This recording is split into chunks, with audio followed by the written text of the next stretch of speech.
On m'a amené un C3 pluriel à réparer. Problème de toit ouvrant, les vitres arrière qui ne s'ouvrent plus, le haillon qui reste bloqué. Apparemment, c'est un problème assez récurrent sur ces voitures. Donc, on va regarder tout ça. Le moteur du toit ouvrant, quand il arrive en bout de course, il envoie une surexcitation au calculateur. Donc, il détermine qu'il est fermé. Et apparemment, c'est plus ce qu'il fait. Donc, automatiquement, le haillon, il reste en sécurité, sauf plus. Le souci, c'est que ça peut venir du moteur. Oui, parce que c'est un peu comme une perceuse. Il y a des balais à l'intérieur, ou si tu préfères, des charbons. Des interslides, des engrenages du moteur, ou le pignon qu'il y a entre les câbles, celui qui entraîne les câbles justement. Et j'ai remarqué sur cette voiture que les câbles ils sont complètement bouffés, donc ça arrange pas les choses quoi, parce que ça fait un bruit de mitraillette et ça usine les câbles. Dans cette vidéo, tu vas avoir un schéma animé en temps réel des connexions à faire. Et j'en ai même fait un deuxième, parce que c'est vrai que par moment, d'un schéma à l'autre, on comprend mieux comment c'est fait. Là, dans un premier temps, je vais m'occuper du haillon qui ne s'ouvre plus. On va déjà s'occuper de ça sur cette vidéo. Donc, je vais passer par l'intérieur et puis je vais l'ouvrir. Le bandeau en plastique, il a déjà été enlevé. Je pense qu'il y a déjà eu des personnes qui ont essayé de trouver le problème sans succès. Là, ce que je vais faire, c'est rendre le haillon indépendant. Comme ça, à l'avenir, s'il y a des problèmes de toit ouvrant, ça ne fera plus partie intégrante de la sécurité du toit. Là, si j'appuie, il me marque manœuvre du toit impossible. Évidemment, j'ai vérifié les gaines de chaque côté. J'ai dénudé pour regarder s'il n'y a pas des fils coupés. Et les fusibles en même temps, bien sûr. Bon, je te rassure, j'ai trouvé la solution. Donc, je vais te faire un schéma détaillé et normalement, tu devrais bien t'en sortir.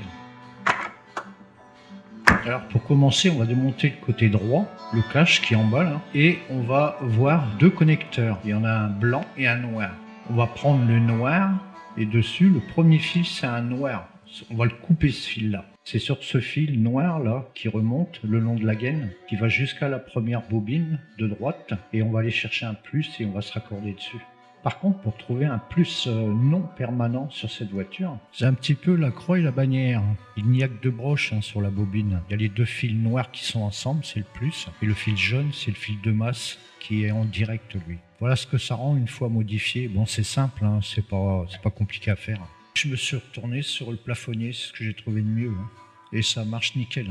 Quand tu vas déverrouiller ta voiture, automatiquement le plafonnier va s'allumer, donc le coffre sera opérationnel. Au bout d'un certain nombre de secondes, ça se coupe, donc ça veut dire que si tu roules en ville ou n'importe, on ne pourra jamais ouvrir ton coffre, ce qui est tout à fait normal, donc c'est une sécurité.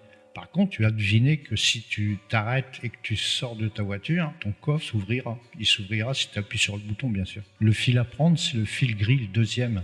J'ai démonté le pare-soleil, j'ai passé le fil tout le long en haut, je suis descendu par le montant. Bon, j'ai pas mis le fil dans le joint de porte surtout, parce qu'il pourrait être coupé, fais pas ça. J'ai passé par la console du milieu, après j'ai démonté la banquette arrière, tout ça, ça passe en dessous, bien sûr. Et je suis arrivé dans le coffre pour me raccorder au fil noir que j'ai coupé, celui qui remonte évidemment, jusqu'à la bobine.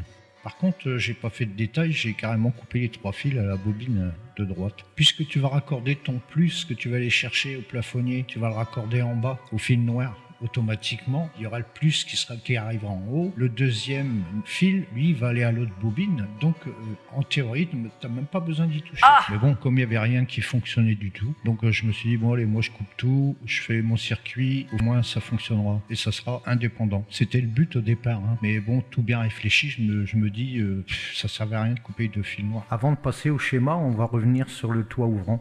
Avec ce que je viens de comprendre, si le toit ouvrant se met de travers et fait un bruit de mitraillette, c'est pas forcément à cause des interslides. Il y a de fortes chances que ça provienne des câbles et aussi du pignon qui les entraîne juste après le moteur. La première chose à faire, c'est de vérifier si les câbles sont intacts. Donc au moment où ça bloque et qu'il fait ce fameux bruit, tu démontes le moteur, tu vérifies si les câbles sont normaux et sans trace d'usure. Si c'est comme sur cette photo, cherche pas plus loin. Il faudra les changer. Surtout ne force pas pour ouvrir manuellement, tu risques de casser les interslides qui sont assez fragiles. La meilleure chose à faire, c'est encore de démonter le moteur et le pignon qui entraîne les câbles pour libérer tout le système. Et là, au moins, tu pourras te rendre compte si c'est usé ou pas.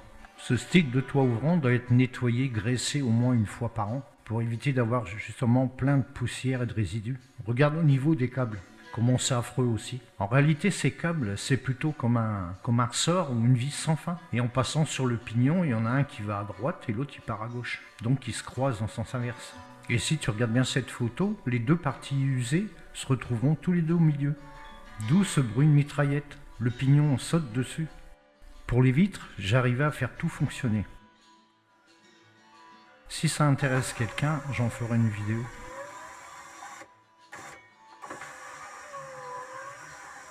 Allez, on retourne au schéma. Là, on va commencer par enlever le collant en tissu. On va dissocier les deux bobines, comme ça va faire un schéma vraiment nickel. Alors, comme j'ai expliqué un petit peu plus tôt dans la vidéo, on va couper que le fil jaune seulement. On va détailler tous les fils un par un. Celui-ci, c'est celui qui retourne dans le coffre, là où c'est qu'on a fait une nouvelle connexion avec le plafonnier. Voilà, avec ce fil-là qui a été coupé auparavant. Ça va devenir la nouvelle alimentation en 12 volts. Celui-ci, par contre, pour moi, c'est le fil qui va en parallèle à la bobine de gauche qu'on voit là. Comme vous savez, moi j'ai tout coupé, mais là on va le faire comme ça, c'est beaucoup plus simple. Le fil jaune, c'est le fil de masse, celui qui va aller aux deux switches. Celui-ci, c'est celui qui va recevoir la masse quand tu vas appuyer sur les switches. On va le mettre en parallèle aussi. Ça deviendra le retour de masse une fois que tu appuieras sur les switches. Ce switch-là, ou contacteur, c'est comme tu veux, c'est celui de l'ouverture du haillon extérieur, avec les deux fils jaunes, avec un connecteur blanc que tu vas couper. Celui-ci, c'est le contacteur du coffre intérieur. Et tu vas avoir une connectique bleue que tu couperas aussi pour garder que les deux fils noirs. Et ça va être nos deux connexions à faire pour le moment. Tu vas juste prendre un fil jaune du contacteur extérieur et un fil noir du contacteur intérieur et tu vas les souder ensemble. Tu vas prendre un troisième fil et tu vas le raccorder au fil jaune en sortie de gaine. Maintenant, on va faire le même processus avec le deuxième fil jaune du contacteur extérieur et le fil noir du contacteur intérieur. On va les relier ensemble et on va faire une belle soudure aussi avec un troisième fil qu'on va amener en retour de masse sur les deux bobines en parallèle. Voilà, notre schéma est fait, je t'ai même fait les points de soudure, donc il n'y a plus qu'à. Si tu es vraiment novice et que tu as peur de t'engager dans ce problème-là, je t'ai même fait une troisième simulation, rien qu'avec les contacteurs, les switches.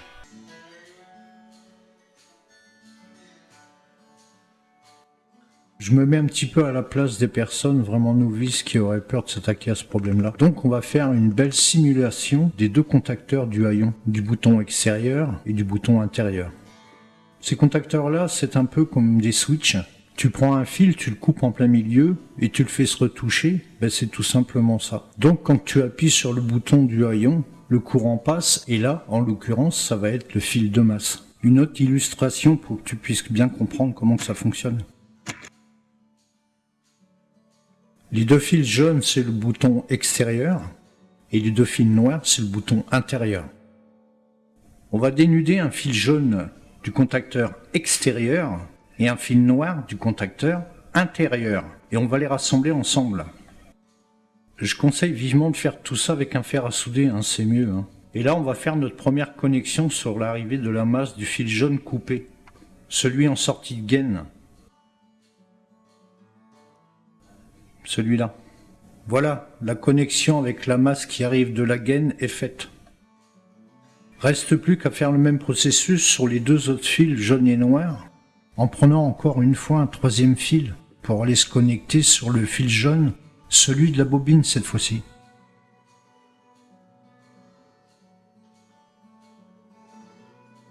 Celui-là. Et là, j'ai enlevé la première connexion qu'on a fait pour que tu t'y retrouves mieux. Donc, en résumé, ça, c'est celui du bas. Et ça, c'est l'arrivée de la masse.